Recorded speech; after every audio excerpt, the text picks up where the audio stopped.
جی welcome back. Break کے بعد آپ کے ساتھ ہیں اور آج ہم وراثت کو ڈسکس کرنے والے ہیں. وراثت کے بہت سارے مسائل ہمیں معاشرے میں نظر آتے ہیں.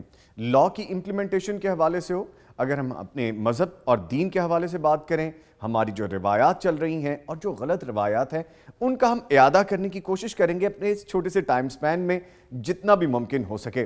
جو معاشرے میں چیزیں زیادہ پنپ رہی ہیں کہ بہنوں کو وراثت کا حصہ نہیں مل رہا، بھائی بھائی سے لڑ رہا ہے، ماں باپ آپس میں لڑ رہے ہیں، رشتہ دار آپس میں لڑ رہے ہیں، دادا پوتا سارے رشتے آپس میں رشتے بھلا کے صرف جائیداد یا وراثت کے لیے ایک عجیب سی صورتحال پیش کرتے ہیں، اور کہیں پہ محبت یا خاندان کی نظر جو ایک ہونی چاہیے، جو ایک ڈھانچہ ہونا چاہیے، وہ ہمیں نظر نہیں آتا. تو معزز مہمان ہیں میرے ساتھ دو، ان کا آپ کو میں تعارف کرواتا چلوں. میرے ساتھ آن لائن موجود ہیں جناب ڈاکٹر حافظ انس نذر صاحب، فاضل مدینہ یونیورسٹی ہیں، علم وراثت کے حوالے سے ایکسپرٹیز ہے ان کی. ڈاکٹر صاحب ویری وارم ویلکم. السلام علیکم. مجھے سن پا رہے ہیں آپ؟ وعلیکم السلام ورحمۃ اللہ وبرکاتہ. جی بالکل. جی ان کے ساتھ ساتھ ہم نے دنیاوی جو آج کا ہمارا جو ماڈرن زمانے کا جو ہمارا لاء ہے اس کو جاننے کے لیے کہ وہ کیا کہتا ہے وراثت کے بارے میں، ہم نے مدعو کیا ہے اپنے اسٹوڈیوز میں عمران جاوید قریشی صاحب کو، ایڈوکیٹ ہائی کورٹ ہے. Very warm welcome Imran Javed Qureshi صاحب. جی شکریہ، تھینک یو کیسے ویری آپ؟ مچ. خیریت سے ہیں سر؟ الحمدللہ جی.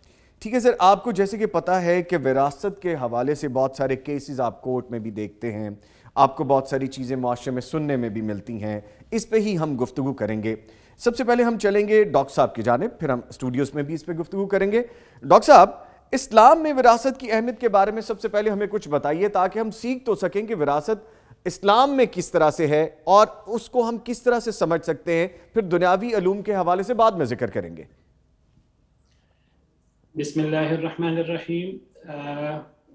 دیکھیے اسلام میں وراثت کے حوالے سے میں اگر مختصر طور پہ عرض کروں تو قرآن کریم میں آپ کو معلوم ہے کہ اللہ تعالیٰ نے عام طور پر اصول بیان کیے ہیں مختلف معاملات کے، اخلاقیات کے، عبادات کے، توحید وغیرہ. لیکن اللہ تعالیٰ نے قرآن کریم میں وراثت کے احکام کی تفصیل بیان کی ہے، اور یہ کہہ کر بیان کی ہے یوصیکم اللہ فی اولادکم، اللہ تمہیں تمہاری اولاد کے بارے میں وصیت کرتے ہیں.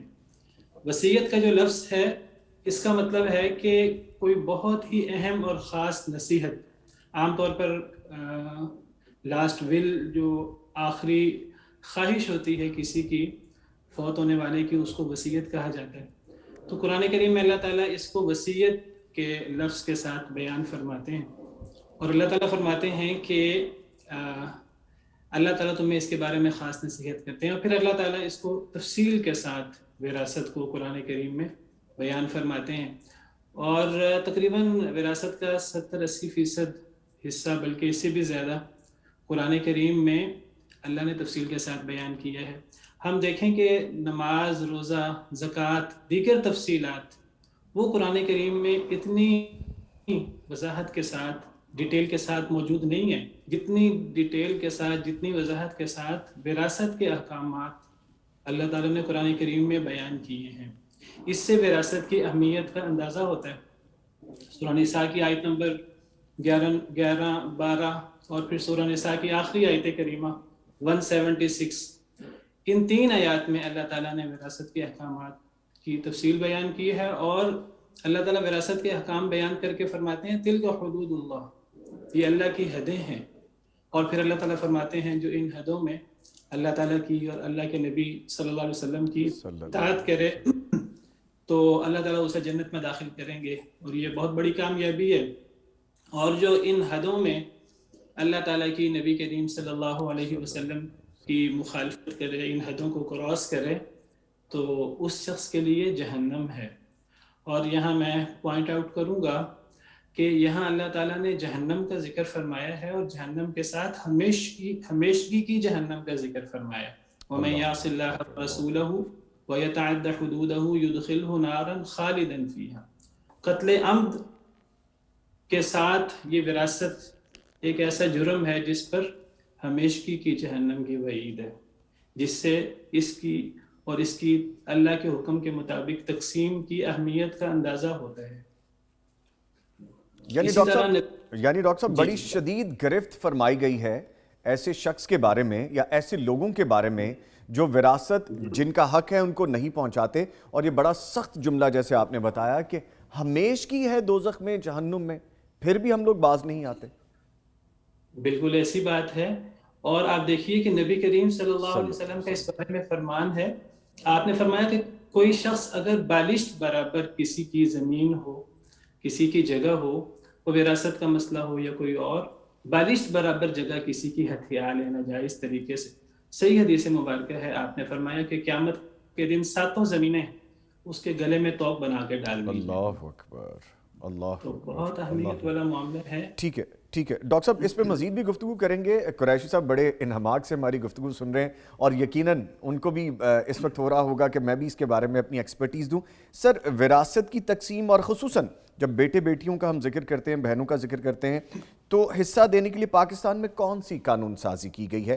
ایک تو یہ بتائیے گا، دوسرا یہ بھی بتائیے گا کہ اس بارے میں عوام کو آگاہی دینے کے لیے جو قوانین رائج ہیں وہ کیا ہیں؟ جی، بسم اللہ الرحمن الرحیم۔ سب سے پہلے تو آپ کے ناظرین کو، آپ سب کو السلام علیکم۔ وعلیکم السلام۔ اور بہت شکریہ، آپ نے ایک ایسے حساس اور سینسیٹیو ایشو پہ بات کرنے کے لیے مدعو کیا ہے۔ تو یہ بہت اہم ایشو ہے جس کے اوپر ہماری سوسائٹی میں اور خاص طور پر خواتین کو، جو ہماری مائیں بہنیں بیٹیاں ہیں، ان تک یہ آواز پہنچانا وقت کی اہم ضرورت ہے۔ جی بالکل۔ تو thank you very much for your all team to organize this very sensitive matter of inheritance rights. تو اس میں جیسے ڈاکٹر صاحب نے فرمایا، میں فوکس کروں گا کہ دیکھیں ہمارے ملک میں جو قانون ہے 1947 سے اسلامی جمہوریہ پاکستان ہے، تو اس میں کوئی بھی ایسا قانون نہیں ہے جو اسلام کی حدوں سے باہر ہو۔ جی ٹھیک ہے۔ اصل چیز ہے لوگوں تک بات اس کی جانا ضرورت ہے کہ کیسے ہے۔ جب اس سے پہلے کی اگر ہم ہسٹری دیکھتے ہیں نا، تو یہاں پہ برٹش ایرا تھا، ادھر کے جو لوگ تھے، جو ہم اس خطے کے رہنے والے تھے، تو وہ علم سے اتنا واقف نہیں تھے، اور صرف ہمارے جو علماء حضرات تھے، مساجد کی حد تک تھا، تو پھر اس کی درسگاہیں بنی، پھر انسٹیٹیوٹ بنے، آگے تک گئی، ساری بات پھیلی۔ تو انہیریٹنس کو فوکس کرنا ہے، آج کا ایشو ہے۔ تو انہیریٹنس کے اوپر جو اسلامی قانون ہے، جیسے ڈاکٹر صاحب نے فرمایا، جو قرآن میں ہے وہی ہمارے ملک میں سول لاء میں موجود ہے۔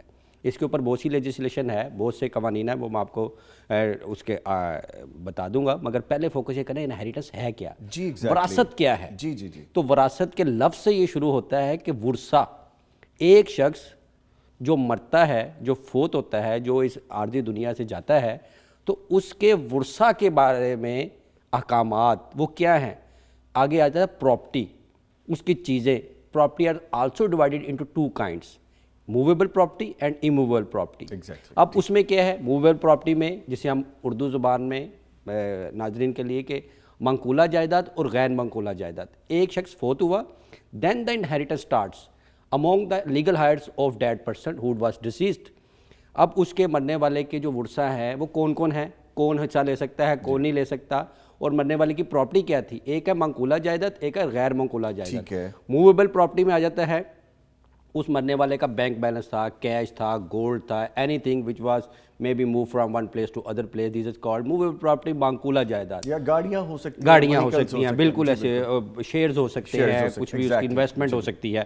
اور اموویبل پراپرٹی میں اس کی آ جاتی ہے زمین، ارتھ، گھر، مکان، کوئی ایسے پلانٹ اٹیچ ود دا ارتھ، کوئی بھی ایسی چیزیں، انسٹیٹیوشن، کوئی ایسا پلانٹ لگائے ہوئے ہیں، تو وہ موویبل پراپرٹی میں۔ اب یہ شروع وراثت وہاں سے ہوتی ہے جب ایک شخص فوت ہوتا ہے، اور اس کے لیگل ہائٹ کیا ہے؟ وہ ہمارے محمدن لاء، میں اسی لیے فوکس کیا آپ کے شعبے کو بھی، محمدن لاء جو ہمارا 18 میں اس وقت جب انگریز ادھر انگریزی لاء ڈیولپ کر رہے تھے، تو ہمارے علماء کرام نے بھی اس وقت یہ لکھ کر دیا کہ جناب ہمارے قانون میں یہ چیزیں ڈیسائیڈڈ ہے۔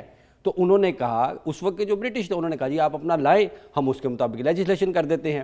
تو جناب یہ ہمارے ملک میں محمدن لاء کے تحت سول پروسیجر کوڈ جو انگریزوں نے 1908 میں بنایا، 1908 میں، اس کو ہمارے علماء کرام نے کہا کہ ہمارا اسلامک سسٹم ہے۔ تو جب 1947 میں ہم انہیریٹ کیا ایز اے اسلامک جمہوریہ Pakistan, all the Islamic law converted into over law. اب اس میں انہیریٹنس میں محمدن لاء میں 3 حصوں میں ڈیوائیڈ کیا گیا ہے۔ ایک ہے کہ مرنے والے شخص کے وارث کون ہوں گے، سب سے پہلے ذوی الفرائض، اس کے بعد ہے اس بات، اور تیسرا جو ہے ذوی الاحرام، کہ آپ ذوی الفرائض میں کیا آتے ہیں؟ سب سے پہلے مرنے والے کے ماں باپ اور اس کے بیوی بچے۔ These are the 6 kinds of the inheritance کوئی بھی شخص جو فوت ہوتا ہے ہمارے ملک میں اسلامک انہیریٹنس کے مطابق اس کے ماں باپ اور بیوی بچے یہ وارث ہیں. یہ قرآن میں بھی ڈیفائنڈ ہے اور یہ محمد لاء کے تحت ہمارے سول لاء میں بھی انکارپوریٹ ہو چکے ہوئے ہیں. اس کے بعد ہے کہ اگر اس کا ماں باپ نہیں ہے، فوت ہو چکے ہوئے ہیں مرنے والے، بیوی بچے نہیں ہیں، تو پھر اس کے اس بات آئیں گے وہ جو قریبی رشتہ دار ہیں، پھر بہن بھائی اور وہ شروع ہوتے ہیں. اور اگر ذوی الفرائض بھی نہیں ہے اور ذوی الاسبات بھی نہیں ہے تو پھر ذوی الارحام وہ دور کے رشتہ دار. اور اگر یہ تینوں نہیں ہے ایک مرنے والے کو لوارث فوت ہوا ہے تو پھر اس کی پراپرٹی گورنمنٹ اون کرتی ہے. ٹھیک ہے، یہ سر اس کے وراثت کے تھے اصول. اس کے بعد اگر آپ موقع دیں گے تو میں آپ کو سول لاء میں سیکشن بتا دوں. وقت کے ہم قیدی رہتے ہیں جی، تو گزارش بس یہی ہے، کیونکہ میں نے آپ سے بھی کوشش کرنی ہے بہت سارا جان سکیں. اور ایک متھ جو ہمارے یہاں پہ یہ بھی سمجھی جاتی ہے، کسی حد تک وہ ٹھیک بھی ہے، کہ ہم لوگ محمدن لاء کے بارے میں ایگزیکٹلی جانتے نہیں ہیں اور پھر ہم یہی ذہن میں رکھتے ہیں کہ ہم برٹش لاء کو فالو کرتے ہیں. تو یہ آپ نے بڑا اچھا کیا، الیبریٹ کر دیا. ہم اس پہ بات کرتے ہیں مزید بھی آگے. ڈاکٹر صاحب جیسے ابھی آپ ایڈوکیٹ صاحب کی گفتگو سن رہے تھے، تو پھر مجھے یہ بھی بتائیے کہ کوئی شخص اگر فوت ہو جاتا ہے تو اس کی وراثت کیسے تقسیم ہوگی، اس کا طریقہ کار کیا ہوگا؟ دیکھیے پہلے تو میں یہاں یہ وضاحت کر دوں، جس طرح عمران صاحب نے بتایا ہے کہ ہم پر اللہ کا بڑا احسان ہے کہ ہمارے ہاں وراثت کے حوالے سے جو قانون ہے پاکستانی گورنمنٹ میں، تو یہ شرعی قانون ہے. اور الحمدللہ تقریباً ایک دو پوائنٹس ہیں، باقی تقریباً تمام جو ہے وہ شرعی قانون کے مطابق ہے اور الحمدللہ اسی کے مطابق ہی معاملہ چلتے ہیں. جی. تو جب وراثت کا معاملہ شروع ہوتا ہے، جیسے کوئی شخص فوت ہوتا ہے، ہمارے یہاں ایک بڑا مسئلہ ہے کہ ہمارے یہاں کچھ لوگ فوت ہونے سے پہلے وراثت تقسیم کرنے کی بات کرتے ہیں، یا ان کے بچے، ان کے ورثاء ان کو مجبور کرتے ہیں کہ آپ پہلے وراثت تقسیم کر دیں. تو اسلام میں وراثت کی تقسیم کا تعلق کسی شخص کے فوت ہونے کے ساتھ.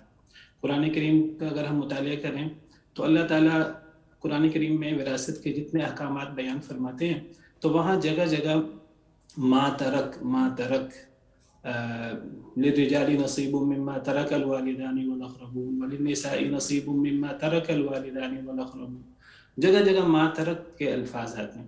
تو ما ترک سے ایک لفظ ہمارے ہاں بڑا مشہور ہے، ترکہ.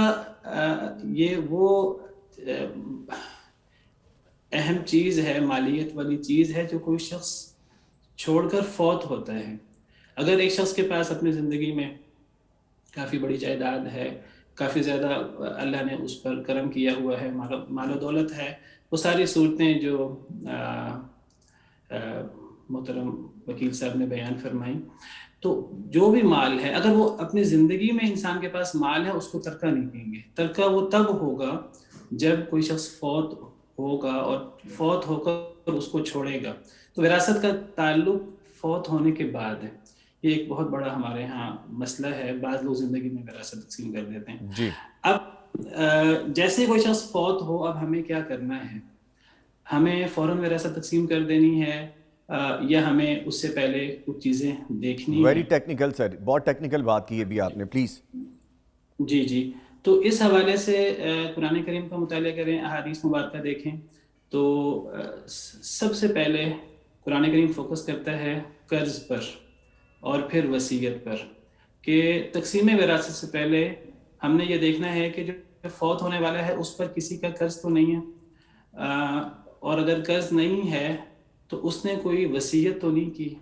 وصیت کی پھر کچھ شرائط ہیں کہ وہ 1/3 سے زیادہ نہ ہو، وہ ورثاء کے لیے نہ ہو، وہ غیر شرعی نہ ہو. تو اگر کسی پر قرض نہ ہو اور کسی نے وصیت نہ کی ہو تو قرآن کہتا ہے کہ قرض اور وصیت کے بعد جو وراثت کے احکامات قرآن نے بیان فرمائے ہیں اصحاب الفرائض اور اسبہ کی اس ڈیٹیل کے مطابق جو عمران صاحب بیان کر رہے تھے، تو پھر اس ڈیٹیل میں ہم جائیں گے. بس یہاں علماء کرام رحمہم اللہ نے قرض کے ساتھ ساتھ ایک چیز کو قرض کے اوپر ہی قیاس کر کے مزید بیان کیے ہیں. وہ کہتے ہیں کہ اگر کوئی شخص فوت ہو جائے اور اس کا کفن دفن نہ ہوا ہو تو اس کے کفن دفن کا تجہیز و تکفین کا ارینجمنٹ بھی وہ بھی ایسے ہی ہے جیسے کسی کا قرض ادا کرنا ہو. سب سے پہلے کسی شخص کو کفن دفن دیا جائے گا، اگر اس کے ورثاء نہیں دیتے یا نہیں دے سکتے تو ترکہ سے، پھر قرض کی بات ہوگی اور پھر وصیت کی بات ہوگی اور پھر اس کے بعد اللہ کے حکم کے مطابق تقسیم وراثت کی بات ہوگی. ٹھیک ہے، ٹھیک ہے. آپ کی طرف دوبارہ آئیں گے ڈاکٹر صاحب. سر کیونکہ آپ قانونی ماہر ہیں، ایکسپرٹ ہیں اس بارے میں، آپ کے بہت سارے ایکسپیرینسز ہوں گے کیونکہ آپ کا پروفیشن یہ ہے. آپ بہت سی مثالیں ایسے دیکھتے ہوں گے کہ معاشرے میں یا جو لوگ آپ کے پاس رہنمائی کے لیے یا ہیلپ کے لیے آتے ہوں گے، کیسز کے لیے آتے ہوں گے، وہ کون سی وجوہات ہیں کہ کیا کون سے ایسے طریقے اپنا لیتے ہیں لوگ کہ ورثاء کو ان کا حق نہ مل سکے؟ وہ کیا معاملہ ہوتا ہے؟ جی اس میں دیکھیں کہ نیگیٹو پازیٹیو سوچ تو ہماری سوسائٹی میں چلتی ہے. جی اصل چیز ہے کہ جو ایک شخص فوت ہوا اور اس کے اب ورثاء کے دوران اس کی پراپرٹی کو ڈیوائڈ کرنا ہے. پروسیجر کیا ہے؟ ایک دنیا میں، پوری دنیا میں لاء کو 2 حصوں میں ڈیوائڈ کیا گیا. ایک سبسٹانٹیو لاء ہے، ایک پروسیجرل لاء ہے. سول پروسیجر کوڈ کا بھی میں نے ذکر کیا 1908 میں آیا، اس کے بعد 1947 میں پاکستان بنا، پھر ہم نے 1967 میں لینڈ ریونیو ایکٹ بنایا. اب ہمارے ملک پاکستان میں کچھ رورل ایریاز ہیں، کچھ سٹیز ہیں، وہاں پر جیسے L D A Lahore development authority بن گیا، کہیں پہ ہلکا پٹوار ہے، زرعی زمینیں ہیں، وہ ایگریکلچر لینڈ ہے، تو اس کو ڈیوائڈ کرنے کا اب پروسیجر پہ بات آ جاتی ہے. ہمارے ملک میں لاء ہر چیز پر موجود ہے کہ یہ قانون ہے، یہ اس کی سزا ہے، یہ کوئی جرم کرے گا یہ اس کی سزا. How to implement. اور سب سے بڑی خوشی کی بات ہے کہ جو قرآن مجید ہے یہ substantive and procedural is both is compose in one main book of the God, کہ اس کتاب میں دونوں چیزیں ہیں، کمپریہنسو ہے وہ بالکل. ہم ادھر پاکستان میں پینل کوڈ میں کوئی جرم ہوتا ہے، ہم کہتے ہیں جی اس کے تحت اس نے قتل کیا، اس کی 302 دفعہ لگا دی سیکشن، اس کے تحت اس کی سزا ہے. جی اب how to implement this punishment, وہ ہم اس کے پروسیجرل کوڈ میں جاتے ہیں 1898 میں، اس کے تحت اس طرح سزا دی جائے گی، اس طرح ٹائل کرے گا، اس طرح اس کو سارا کچھ. اسی طرح وراثت کے قانون میں ہمارے ملک میں لینڈ ریونیو ایکٹ 1967 میں آیا، اس کا section 135A and section 142A یہ 2012 میں گورنمنٹ نے مزید امینڈ کیا کہ ایسا کوئی بھی شخص جسے اس کی وراثت سے مرحوم کیا جاتا ہے، اس کے والد کی، اس کے فادر کی، بیوی کے، خاوند کی، جس کی بھی وراثت نہیں ملتی تو وہ کیا کرے گا. اس کے لیے پابند یہ کر دیا گیا ہے کہ ہر ضلع میں ایک ڈپٹی کمشنر ہے. آپ اس ڈپٹی کمشنر کو، وہ خاتون جس کو اس کا وراثتی جائیداد میں وہ ایپلیکیشن دے سکتی ہے، اس ضلع کے، اس تحصیل کے لینڈ ریونیو آفیسر وہ ہر ضلع میں موجود ہے ہمارے صوبہ پنجاب میں اور پورے پاکستان میں. پٹواری بھی موجود ہیں، ایل ڈی اے جو سٹیز ہیں وہاں پہ یہ اتھارٹیز موجود ہے. سمپل ایپلیکیشن دینی ہے اور ایپلیکیشن کے تحت ان 2 سیکشن کے تحت پابند کیا گیا اس لینڈ ریونیو آفیسر کو کہ وہ 30 ڈیز کے اندر اندر ان کی وراثت اس میں تقسیم کرے. اب یہاں سے شروع ہوتا ہے سر آپ کا سوال کہ لوگ اس میں مس مینج کرتے ہیں، کہتے ہیں جی ہمارے دے دیا اس کو حصہ، مل گیا تھا، انلیگیلٹیز ہے. دین پھر کورٹ آف لاء میں جانا پڑتا ہے. کورٹ آف لاء نے ڈیسائیڈ کرنا ہوتا ہے جسٹس سسٹم کے اوپر.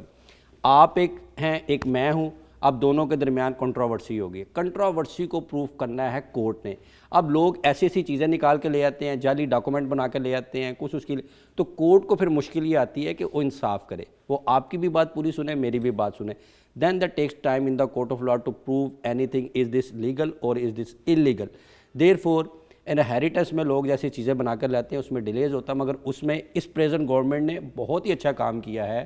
اس نے the Punjab women's inheritance property rights act 2021 last year بنایا ہے جی بالکل، اور ایک اسپیشل ادارہ خاتون موصف کا پنجاب کا بھی بنا دیا ہے. اس کے ساتھ Punjab commission on the status of women ادارہ بھی چل رہا ہے.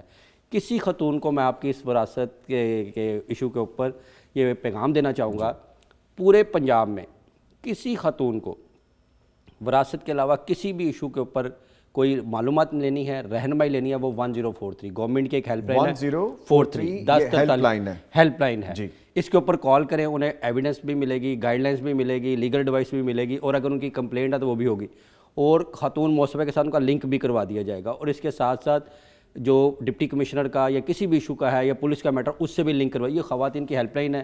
مجھے خوشی ہو رہی ہے بتاتے ہوئے کہ میں نے گورنمنٹ کے لیے اس پوری ہیلپ لائن کا ڈیٹا بیس لکھ کر دیا تھا. Very good. اور اس کے ساتھ گورنمنٹ آف پنجاب کے لیے میں نے یہ انہیریٹنس کے ساتھ ساتھ فیملی لاز کے اوپر ایک بک بھی لکھ کر دی ہوئی ہے، یہ موجود بھی ہے، اور یہ میں ایک آپ کے لیے بھی لے کے آیا ہوں. اس میں وراثت کا پورا ایک ٹاپک ہے. یہ پورے پنجاب کی جو جتنی یونین کونسل ہیں، 36 اضلاع ہیں، ان کی یونین کونسل میں یہ پڑھائی جاتی ہے اور ایک ایک کاپی انہیں گئی ہوئی ہے. آپ بھی چاہیں گے تو یہ Punjab commission of status of woman government نے چھاپی ہے, آپ بھی جتنی کاپیز کہیں گے ہم آپ کو پہنچا سکتے ہیں. اس میں یہ سارے وراثت کے, اور خواتین اپنے اس رائٹس کے لیے 1043 کو کسی وقت بھی اپروچ کر سکتے ہیں. Very well said. جیسے آپ فرما رہے تھے کہ محروم رکھا جا سکتا ہے, وہ کیسے رکھا جا سکتا ہے؟ جو لوگ فراڈری کے طریقے اپناتے ہیں, لا کو غلط طریقے سے استعمال کرنے کی کوشش کرتے ہیں, لیکن at the end of the day law دونوں کو سنتا ہے اور پھر جو جسٹس ہونا چاہیے وہ کرتا ہے. Exactly right. ٹھیک ہے ڈاکٹر صاحب, ایک چیز بتائیے کہ وراثت جو ہے اس کو تقسیم کرنے کے لیے کتنی دیر مؤخر کیا جا سکتا ہے ان کے ورثاء کے لیے؟ دیکھیے اللہ تعالیٰ کا حکم تو یہ ہے کہ جیسے میں نے ذکر کیا کہ وراثت کا معاملہ شروع ہوتا ہے کسی شخص کے فوت ہونے کے ساتھ, جی, جو وہ توڑتا ہے اس کے ترکے کے ساتھ معاملہ شروع ہوتا ہے. اب جیسے ہی کوئی شخص فوت ہو تو اس کے بعد وراثت کا عمل شروع کر دینا چاہیے. زیادہ سے زیادہ یہ ہے کہ بیوہ ہے, بیوہ کی عدت کے معاملات ہیں, سوگ ہے, اسلام میں 3 دن کا سوگ ہے, باقی بیوہ جو ہے وہ 4 مہینے 10 دن تک وہ عدت گزارے گی, وہ گویا کہ اس کا سوگ ہے. تو یہ 3-4 مہینے تک زیادہ سے زیادہ اس کو لیٹ کر لیا جائے. اس سے زیادہ وراثت کو لیٹ کرنا, میں یہاں پوائنٹ آؤٹ کرنا چاہوں گا, یہ بہت بڑا ظلم اور بہت بڑی زیادتی ہے. جی, یہ وراثت کو لیٹ کرنا ہمارے ہاں, چونکہ میرا تعلق وراثت کے ساتھ ہے اور لوگ وراثت کے بارے میں مسئلے بھی پوچھتے ہیں, تو کئی لوگ آتے ہیں 50 سال پرانا کیس ہے, دادا کا پردادا کا کیس ہوتا ہے. کئی دفعہ ایک کیس ایسا بھی میرے پاس آیا کہ جی کوئی 100 سال گزر چکے تھے, اس کو ابھی تک وراثت تقسیم نہیں, نسل در نسل چلتا آ رہا ہے وہ, نسل در نسل. میں کہتا ہوں کہ یہ یعنی ہم کہتے ہیں کہ فلاں چور ہے, فلاں ڈاکو ہے, ہم اس کو غلط سمجھتے ہیں. تو یہ وراثت کو لیٹ کرنا یہ کسی طرح چوری, ڈاکہ, فساد اور یہ ان سے کم جرم نہیں ہے. نبی کریم صلی اللہ علیہ وسلم کا ارشاد ہے, آپ نے فرمایا مقتل الغنی ظلم. ایک بندہ اس کے پاس رقم موجود ہے, پیسہ موجود ہے, اس نے کسی کو دینا ہے, کسی کا ہے, اگر وہ اس کو ٹال مٹول کرتا ہے اور لیٹ کرتا ہے تو یہ ظلم ہے, بہت بڑا ظلم ہے. تو وراثت نہ دینا جتنا بڑا جرم یہ ہے, اتنا ہی بڑا جرم وراثت کو بلا وجہ لیٹ کرنا ہے. اور لیٹ عام طور پر وہ لوگ کرتے ہیں, ماں باپ کا گھر ہوتا ہے, آبائی گھر ہوتا ہے, تو جو بیٹے یا جو لوگ گھر میں رہ رہے ہوتے ہیں تو وہ لوگوں کو جذباتی طور پر بلیک میل کرتے ہیں کہ جی آبائی گھر ہے, آبائی گھر کو اب ہم تقسیم کر دیں, ڈیوائیڈ کر دیں, بیچ دیں, تو کیا کریں. تو وہ جذباتی بلیک میل کر کے وہ معاملے کو لیٹ کرتے رہتے ہیں, جو کہ غلط ہے ہر صورت میں. بالکل. اور میں یہ پوائنٹ آؤٹ کروں گا کہ ماں باپ کے فوت ہونے کے بعد جس کا بھی وہ گھر ہے میت کا, ان کے فوت ہونے کے بعد اگر کوئی ورثاء میں سے کوئی ایک شخص, 1 یا 2 لوگ یا بعض لوگ اس گھر میں رہ رہے ہیں, باقی لوگ نہیں رہ رہے, تو ان کو اس گھر کا کرایہ ادا کرنا چاہیے. جو لوگ گھر میں رہ رہے ہوتے ہیں ماں باپ کے آبائی گھر میں, تو وہ لوگ جذباتی طور پہ لوگوں کو, باقی ورثاء کو بلیک میل کرتے ہیں کہ ہم اس گھر کو جو ہے وہ تقسیم کر دیں, ماں باپ کا گھر ہے. تو حالانکہ جب ماں باپ فوت ہو گئے ہیں, اب وراثت تقسیم ہونی ہے, تو بعض ورثاء جو گھر میں رہ رہے ہیں, اگر وہ گھر میں رہیں گے تو ان کو اس گھر کا کرایہ ادا کرنا چاہیے. اس کا کرایہ کس کو جائے گا ڈاکٹر صاحب؟ جو باقی ورثاء ہیں, جو باقی بہن بھائی ہیں, باقیوں کو بھی جائے گا اور ان کو بھی جائے گا, لیکن ادا صرف یہ کریں گے, اس کو ان کے حصوں کے مطابق ڈیوائیڈ کیا جائے گا جو ان کے حصے ہیں وراثت میں. جی ٹھیک ہے, جی ٹھیک ہے. اچھا لگے ہاتھوں پھر یہ بھی بتا دیجئے کہ اولاد اگر مطالبہ کرے کہ کسی دوسری وجہ سے شخص اپنی ہی زندگی میں وراثت تقسیم کر دے, دینی طور پہ یہ جائز ہے, یہ ہو سکتا ہے؟ زندگی میں وراثت تقسیم نہیں ہوتی, وراثت کا تعلق فوت ہونے کے بعد ہے. زندگی میں یا تو انسان وصیت کر سکتا ہے کہ میرے مرنے کے بعد میرے مال میں سے اتنا اتنا حصہ فلاں کو دیا جائے. اس کے بارے میں پہلے اشارہ کر چکا ہوں کہ یہ جو وصیت ہے زندگی میں, یہ فرد میں سے ہو سکتی ہے, یہ کل جائیداد میں سے نہیں ہو سکتی, اور یہ صرف غیر ورثاء کے لیے ہو سکتی ہے جو وارث نہیں ہے. جو وارث ہے اس کے حق میں وصیت نہیں ہو سکتی. تو ڈاکٹر صاحب جو اولاد یا جو گھر میں بچے موجود ہوں اور والدین کو اس چیز پہ بار بار انسسٹ کریں کہ مجھے تو آپ حصہ دے دیں, میں نے جانا ہے, یا مجھے تو حصہ دے دیں, میں نے الگ ہونا ہے, مجھے حصہ چاہیے, میں نے یہ کام کرنا ہے, ان کے بارے میں آپ کیا کہیں گے؟ جی ان کے لیے پھر گفٹ ہوگا, جس کو ہبہ کہتے ہیں اصطلاح میں.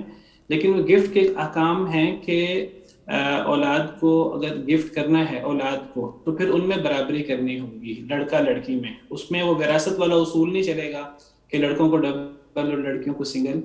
تو وہ ایک تو برابر ہونا چاہیے, اور نمبر 2 وہ پوری جائیداد تقسیم نہیں کرنی چاہیے. اگر پوری جائیداد انسان اپنی زندگی میں تقسیم کر دے گا تو خود وہ کہاں سے کھائے گا, خود وہ بچوں کا مرہون منت ہو جائے گا.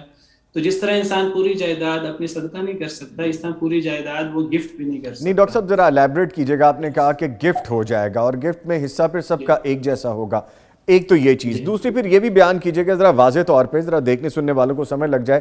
بہت لوگ اس کے انتظار میں بیٹھے ہوں گے کہ یہ چیز کلیئر ہو. ہم جب لا کی بات کرتے ہیں تو قریشی صاحب سے بھی جانیں گے. آپ ذرا دین کے حوالے سے بتائیے گا کہ ایک تو گفٹ ہو گیا, آپ نے کہا گفٹ سب کو یکساں جائے گا, پھر بہن ہو یا بھائی ہو, پھر وہ والا معاملہ نہیں ہوگا جائیداد کی طرح ڈبل یا اور سنگل والا. دوسرا یہ بتائیے گا جب جائیداد تقسیم ہوگی تو پھر وہ جائیداد کا وہی حصہ جو گفٹ کی صورت میں دے دیا گیا کسی بھائی کو کسی بہن کو, پھر وہ اس میں کنسیڈر ہوگا, دوبارہ تو نہیں دینا پڑے گا؟ نہیں, وہ اس گفٹ کا تعلق وراثت سے نہیں ہے بالکل بھی. یہ گفٹ جائے گا اور یہ برابر ہوگا جیسے میں نے کہا, اور یہ پوری جائیداد میں سے بھی نہیں ہوگا, جائیداد کا کچھ حصہ ہوگا. جب پھر وہ والد صاحب یا والدہ فوت ہو جائیں گے تو نئے سرے سے وراثت تقسیم ہوگی, اور وہ اس وراثت میں یہی بچے جن کو پہلے گفٹ ملا تھا زندگی میں, یہ بھی اور دیگر ورثاء بھی اپنے اپنے حصوں کے مطابق. اور اگر وہی ورثاء وہ کہتے ہیں کہ جی ہمیں جو گفٹ کی رقم مل رہی ہے ہم اس کو اپنا وراثت کا حصہ کنسیڈر کرتے ہیں, جب یہ آپس میں ڈسٹریبیوٹ ہوگی والدین کے اس دنیا سے جانے کے بعد, اللہ تعالیٰ سب کے والدین کو زندگی صحت دے, تو جب یہ معاملہ درپیش ہو وہ کہتے ہیں کہ جی ہمیں یہ وہی پیسے ہم کنسیڈر کریں گے, تو کیا یہ جائز ہوگا؟ نہیں, یہ جائز نہیں ہے. دیکھیے یہ اللہ کے احکامات ہیں, ان احکامات میں ہم اپنی مرضی سے اس قسم کی تبدیلی نہیں کر سکتے. کچھ لوگ کہتے ہیں کہ جی کیا فرق ہے, اس سے بہت بڑا فرق پڑ جاتا ہے.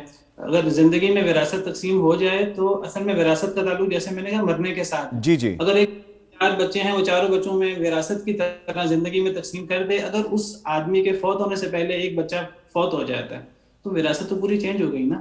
جو فوت ہو جائے زندگی میں والد کی, اس کا حصہ وراثت میں. ڈاکٹر صاحب یہ میرا اگلا سوال ہے, آپ نے ابھی اس پہ تفصیل نہیں بتانی, میں آپ کی طرف دوبارہ آؤں گا. قریشی صاحب بڑی دیر سے ہماری گفتگو سن رہے ہیں. قریشی صاحب مجھے یہ بتائیے کہ اگر کوئی کسی کو جان بوجھ کے کسی کی وراثت سے محروم رکھتا ہے, وہ گارڈین ہے, وہ سپروائزر ہے, یا اس کو کیئر ٹیکر بنایا گیا ہے, اس کے پاس سارا معاملہ آ گیا جائیداد کے حوالے سے, وراثت کے حوالے سے, تو مجھے یہ بتائیے گا وہ کون سے قانونی طریقے ہیں جن سے وہ اپنا حق لے سکتا ہے؟ جی اس میں دیکھیں 2 چیزیں لنک کرتی ہیں, سول لا اور کرمنل لا. اگر تو وہ کسی کے گھر پہ قبضہ کرے کوئی شخص, وہ کوئی ایسا اوفینس کرے تو وہ کرمنالوجی میں آئے گا, تو پھر پولیس کو فوراً اپلیکیشن دی جا سکتی ہے. دوسری صورت میں کوئی کاغذ بنا کر ڈاکومنٹ بنا کر سول نیچر کا معاملہ کرتے ہیں تو پھر اسے سول کورٹ میں رابطہ کرنا پڑے گا. تو یہ 2 آپشن ہیں. اور جو وراثت کا اصول ہے وہ یہ ہے کہ آپ ایک زندہ شخص ہیں, میں ایک زندہ شخص ہوں, مجھے کوئی قدغن نہیں ہے کہ جو شخص اپنی کمائی کرتا ہے, کوئی پراپرٹی بناتا ہے, اس کا رائٹ ہے وہ اسے جیسے مرضی استعمال کرے اپنی زندگی میں, اسے کوئی میٹر آف رائٹ کلیم نہیں کر سکتا. اس سے وہ بیچے, خریدے, کسی کو دے, گفٹ کرے, نہ کرے, اسے ایون کہ ختم بھی کر دے, تو اس کے اوپر قدغن نہیں ہے, یہ اس کا میٹر آف رائٹ ہے. اسلام بھی کہتا ہے اور قانون بھی ہمارا یہی کہتا ہے. وراثت شروع ہوگی جب وہ فوت ہوگا, پھر اس میں اپنی زندگی یہ بڑا کلیئر ہے, جیسے ڈاکٹر صاحب نے بھی کہا, آپ نے بھی کہا, یہ بڑا کلیئر ہے. اس کے بعد شروع ہوگا. اور اس میں کیا ہے, سول کورٹ کی ہمارے پاس ریمیڈی ہے, سمپل سوٹ فار ڈیکلیریشن کرتے ہیں لوگ کہ جی والد صاحب فوت ہو گئے, یہ ہمارے بہن بھائی ہیں, یہ لیگل ہیڈز ہیں, آپ ہمیں ڈکلیئر کر دیں, وہی are the legal head. Court ایک پبلک ایڈورٹائزمنٹ کے لیے اخبار اشتہار کرتی ہے, 30 days کا ٹائم دیتی ہے. اگر کسی شخص کو اس پراپرٹی کی, اس مرنے والے کی going to divide into inheritance, اگر کسی کو اعتراض ہے تو وہ آ کر بتائے. 30 دن میں وہ نہیں آتا ہے تو وہ پھر ان کو بلاتے ہیں, ان سے بیان لکھواتے ہیں, جی آپ کے علاوہ کوئی اور بہن بھائی تو نہیں, آپ جھوٹ تو نہیں بول رہے, کلیئر ہے, اوکے جی بالکل جی ہم یہی ہیں. اس پہ متفق ہوتے ہیں اور کورٹ انہیں 60 days سے 90 days میں انہیریٹنس کی ڈگری دے دیتی ہے. اور اس کے ساتھ اگر کوئی قبضہ کر لے, کوئی جعلی ڈاکومنٹ بنائے, کچھ بنائے, تو پھر اس میں پولیس بھی آ سکتی ہے. اب یہ 2021 میں خواتین کے لیے جو نیا قانون آیا ہے, اس کے تحت ڈپٹی کمشنر کو اور SHO کو اختیار دیے ہیں تھرو خاتون موسپے اعلیٰ پنجاب, کہ اس کے تحت 60 دن کے اندر لازمی پراپرٹی, اگر اس میں بھی بہام ہوتا ہے, کوئی اور شادی نکل آتی ہے اس مرنے والے کی, بہام ہو جائے گا تو پھر سول کورٹ ڈیسائیڈ کرے گا, ورنہ 60 days میں یہ ڈیسائیڈ ہوگا.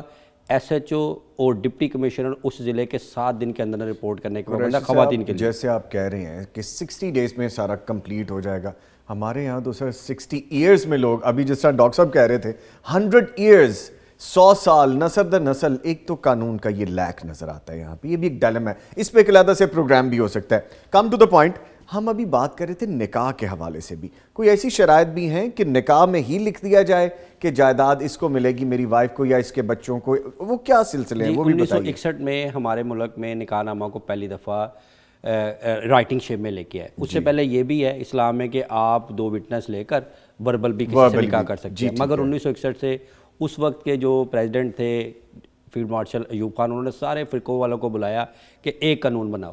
اس کے تحت آج تک اسے چیلنج نہیں کیا گیا. 1961 کا Muslim family laws ordinance section 5 کے تحت نکاح نامہ رجسٹر کیا جاتا ہے ہر یونین کونسل میں. اس کے کالم نمبر 13 سے لے کر 17 تک میں حق مہر معجل، غیر معجل، خاص شرائط. اسی لیے لوگوں کو معلوم ہونا چاہیے کہ نکاح نامہ ایک بڑا اہم ڈاکومنٹ ہے. اس کے اوپر بھی لکھا جا سکتا ہے کہ میں یہ شادی کر رہا ہوں، یہ پراپرٹی میں بیوی کا نام دیتا ہوں. یہ اگر 2 شادی رکیں سر، ایک منٹ رکیں، تو آپ نے بڑی آرام سے اتنی ٹیکنیکل بات کہہ دی. کیا نکاح نامہ آپ کا ایسا لیگل ڈاکومنٹ بھی ہو سکتا ہے جس میں آپ وراثت کے حوالے سے لکھ سکتے ہیں اپنی وائف کے لیے یا آنے والے بچوں کے لیے، یا جو بھی آپ پراپرٹی، یہ بھی ہو سکتا ہے سر؟ دیکھیے اس میں تھوڑا سا کلیئر کر لیں کہ ہم وراثت کا جو لفظ شروع ہوتا ہے نا، یہ ڈیتھ سے ہے، اس سے پہلے نہیں. جیسے ڈاکٹر صاحب نے فرمایا کہ وصیت بھی 1/3 ہوگی، لیگل ہوگی. ٹھیک ہے. اسی لیے ایک شخص جو اپنی آنر پراپرٹی کا ہے وہ 10 لاکھ روپے حق مہر لکھتا ہے، 50 لاکھ کی آپ کی حیثیت کے مطابق ہے. آپ کے پاس ہے تو کھجوروں کے باغ بھی دے سکتے ہیں، نہیں ہے تو کھجوروں کے دانوں کے اوپر وہ گفٹ ہوگا. پھر وہ جو آپ لکھیں گے نکاح نامہ، وہ اس میں اس کا رائٹ بنے گا، وہ ایز اے گفٹ لکھ رہے ہیں، مگر اس کی وہ پراپرٹی ہونی ضروری ہے. اس میں بھی بہت سی ایسی مثالیں ہیں کہ وہ لکھ دیتے ہیں جی میرا فلاں کوٹھی اگر میں بناؤں گا تو میں دوں گا، وہ ہوا میں یا زمشن میں نہیں دے سکتے. اسے پھر دوسرے وہ چیلنج کر سکتے ہیں کہ اگر والد صاحب کا مکان تھا آپ نے کیسے لکھ دیا. اس میں رپورٹڈ ججمنٹ ہے پشاور ہائی کورٹ کی کہ ایک شادی ہو رہی تھی، اس میں اس کا باپ بھی بیٹھا تھا لڑکے کا، اس نے ایک گھر لکھ دیا. اب وہ جب اس میں کل کو طلاق ہوئی تو اس نے گھر مانگا تو اس نے کہا وہ تو مکان میرے ابو کا تھا. ہائی کورٹ تک میٹر گیا، انہوں نے بلایا کہ اس شادی میں اس کے والد صاحب موجود تھے، انہوں نے کہا موجود تھے. تو اس وقت آپ نے کیوں نہیں روکا جب نکاح نامہ لکھ رہا؟ اب آپ کو اس خاتون کو دینا ہی پڑے گا. یعنی وہ امپلیمنٹ ہوگا. دس از دا پبلک ڈاکومنٹ. اور اس کے لیے اور بتاتے خوشی کوئی رجسٹری کرانے کی ضرورت نہیں ہے. اگر اس کے اوپر کوئی ڈاکومنٹ پراپرٹی لکھی جاتی ہے، this is the right of the female wife. اور میں بھی اگر چلڈرن بھی ہیں، کوئی اڈاپٹ کرتا ہے، کوئی طلاق یافتہ سے شادی کرتا ہے، بیوہ سے شادی کرتا ہے، تو اس کے بھی رائٹ لکھے جا سکتے ہیں. تو یہ ایک پبلک ڈاکومنٹ ہے نکاح نامہ. یہ بہت زبردست بات آپ نے بتائی. ہمارے عام جو معاشرے میں اس طرح کی چیز ڈسکس تو نہیں ہوتی اور عمومی طور پہ بتائی بھی نہیں جاتی، تو یہ ایک وسیلہ بن گیا. اس پہ بھی ہم کبھی ایک پروگرام رکھیں گے ڈیفینیٹلی. اچھا ڈاکٹر صاحب، جس طرح ہم بات کر رہے تھے کہ اگر اولاد میں سے کوئی شخص کوئی فوت ہو جاتا ہے، اگر باپ پہلے فوت ہو جاتا ہے تو اس کی اولاد وراثت میں سے حصہ لے سکتی ہے، یعنی اگر بیٹا فوت ہو گیا تو اس کے جو بچے ہیں وہ اپنے دادا یا نانا سے کلیم کر سکتے ہیں. یہ والا معاملہ بھی ہے؟ دیکھیے، جہاں تک پوتوں کی یا نواسوں کی بات ہے، تو جو نواسے ہیں وہ تو جس طرح وکیل صاحب نے شروع میں کچھ ڈیٹیل بیان کی تھی، اصحاب الفرائض کی، اسبہ کی اور ذوی الارحام کی، تو جو نواسے ہیں وہ تو ذوی الارحام میں آتے ہیں. وہ اگر بھی اصحاب الفرائض میں سے اور عصبات میں سے نہیں ہوگا تو پھر وہ نواسوں تک معاملہ جائے گا، ورنہ پھر وہ نواسے عام طور پہ وارث نہیں ہوتے. جہاں تک پوتوں کا معاملہ ہے تو اگر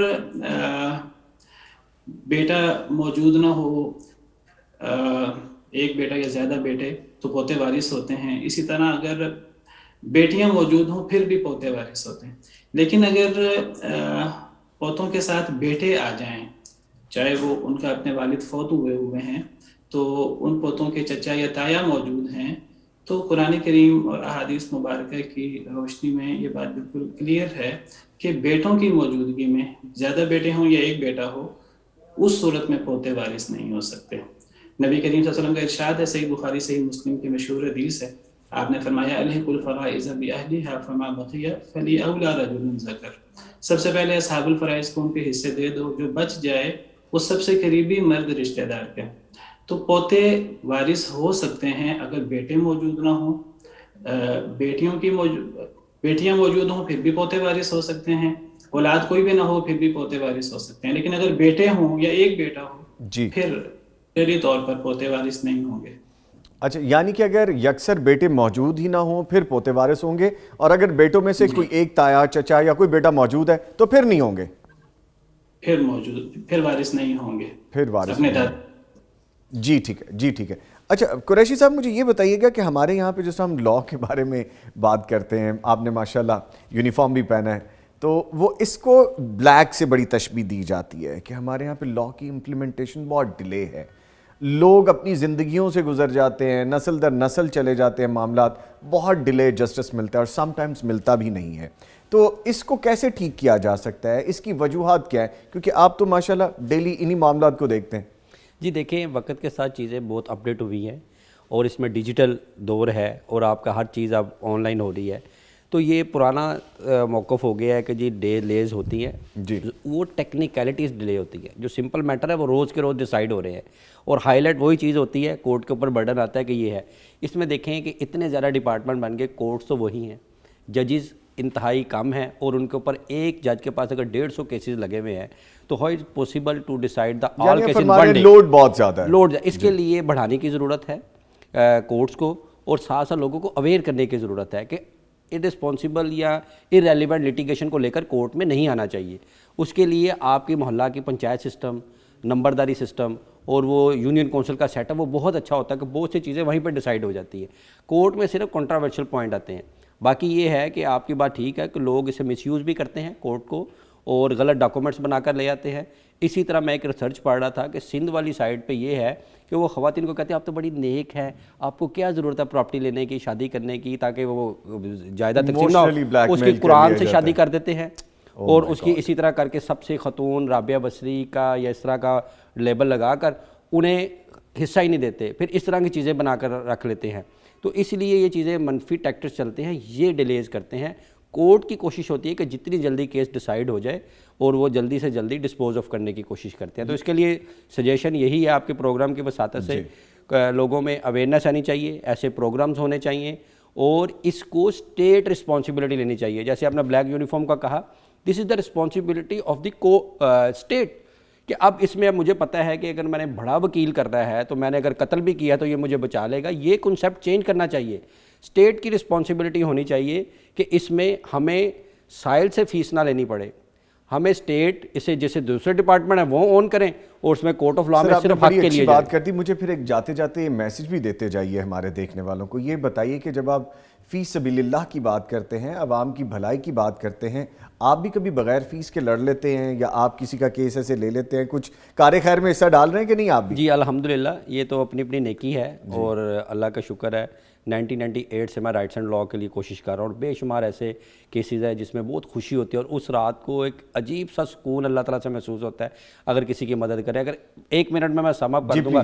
صبح میں ابھی جانے کے لیے تیار ہو رہا تھا، بہت زور سے گھر کا دروازہ کھٹکا. میں جب اسے میں گیا کہ آپ یہ کیا ہیں تو ایک خاتون تھی، برقعے میں تھی اور اس نے ایسے کر کے ہاتھ کر کے رو رہی تھی کہ وکیل صاحب مجھے پتہ چلے تسی بڑے خدا ترس ہو تو میرے بچے کھو کے لے گیا خامد.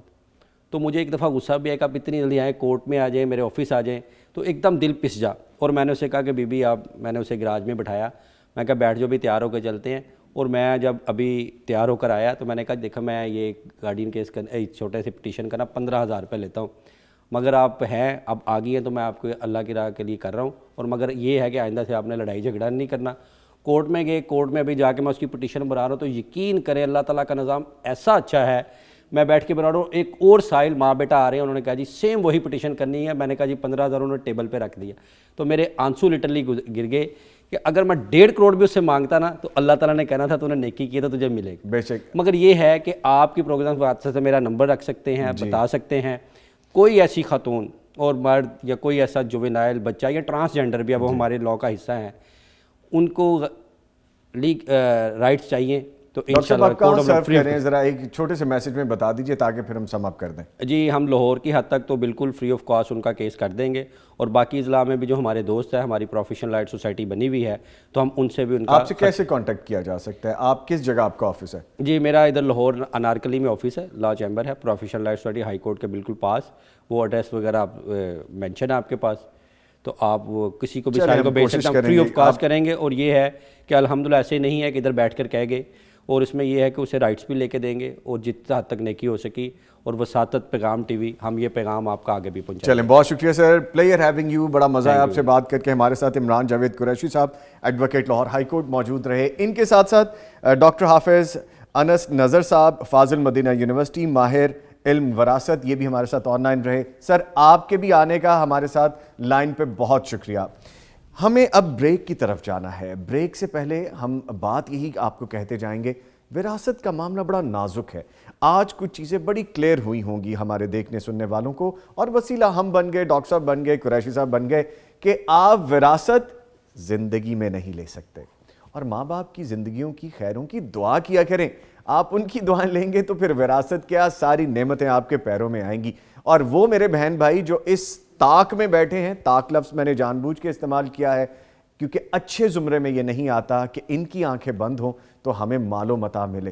ارے اللہ کے بندو اور بندیوں، یہ سوچے اگر ان کی آنکھیں بند ہو گئیں تو آپ کو کون پوچھے گا، دیکھنے والا ہوگا، اور آپ پہ رحمتیں کیسے برسیں گی. وہ انمول ہیرے، وہ انمول ایسی ہستیاں جو آپ کے پاس موجود ہیں، اگر آپ ان کی قدر نہیں کر رہے تو پھر لاکھ دولت اور لاکھ وراثتیں آپ ڈھونڈتے رہیں، اس کا کوئی فائدہ نہیں. ملتے ہیں ایک چھوٹی سی بریک کے بعد، ہمارے ساتھ رہیے.